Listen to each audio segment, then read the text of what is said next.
Question number 18 का अथवा question है, द्विघात बहुपद 6x² - 7x - 3 के शून्य ज्ञात कीजिए और शून्यकों तथा गुणांकों के बीच के संबंध की सत्यता की जांच कीजिए। सॉल्यूशन देखते हैं। हमें द्विघात बहुपद दिया गया है 6x² - 7x - 3, x² का गुणांक 6 और अचर पद -3। हम x² के गुणांक और अचर पद का मल्टीप्लाई करते हैं तो हमें प्राप्त होगा -18 और मध्य पद है -7x।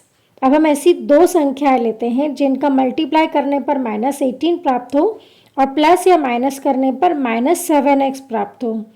तो हम ऐसी दो संख्याएं चुनते हैं जो हमारे पास प्राप्त होती है -9 और 2। -9 और 2 का मल्टीप्लाई करेंगे तो हमें प्राप्त होगा -18। इस तरह हम लिख सकते हैं 6x² - 9x + 2x - 3।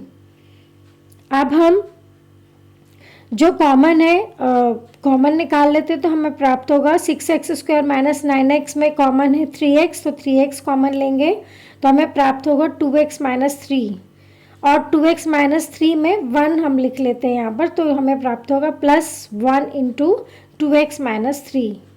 अब 2x - 3 को भी कॉमन ले लेंगे तो हमें प्राप्त होगा 2x - 3 × 3x + 1। अब चूंकि जो है 6x² - 7x - 3 का मान 0 होगा जब या तो 2x - 3 = 0 होगा अथवा 3x + 1 = 0 होगा।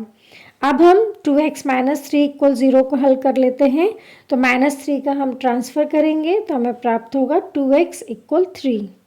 जो 2 में मल्टीप्लाई है ट्रांसफ़र करेंगे हमें डिवाइड में प्राप्त होगा। तो इस तरह हमें x की वैल्यू मिलेगी, x = 3/2। 3x + 1 को सॉल्व करेंगे, 3x + 1 = 0, तो +1 का हम ट्रांसफ़र करेंगे तो हमें प्राप्त होगा 3x = -1।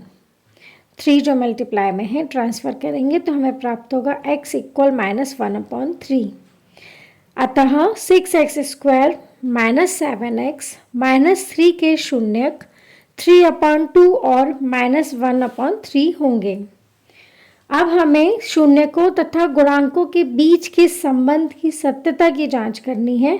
तो हम शून्यकों का योग निकालते हैं, तो जो हमें शून्यक प्राप्त हुए हैं उनका हम योग प्राप्त करेंगे तो हमें प्राप्त होगा 3/2 plus into -1/3। Plus minus minus होगा तो हमें प्राप्त होगा 3/2 - 1/3।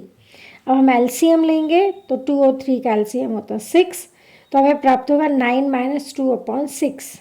इसे हम हल करेंगे तो हमें प्राप्त होगा 7/6 और 7/6 को हम लिख सकते हैं माइनस इंटू -7/6। यहाँ हम देख रहे हैं कि -7 जो है -7 किसका गुणांक है, x का गुणांक है और माइनस साइन बाहर है तो हम लिख सकते हैं -x का गुणांक बटे x² का गुणांक। एवं शून्य का गुणनफल निकाल देते हैं तो 3/2 इंटू -1/3। इसे हम हल करेंगे तो हमें प्राप्त होगा -1/2।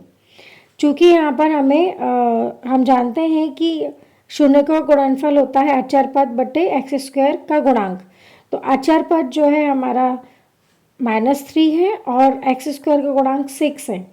तो हम हर को 6 बनाते हैं तो हमें अंश और हर में 3 का मल्टीप्लाई करेंगे तो हमें प्राप्त होगा -3/6।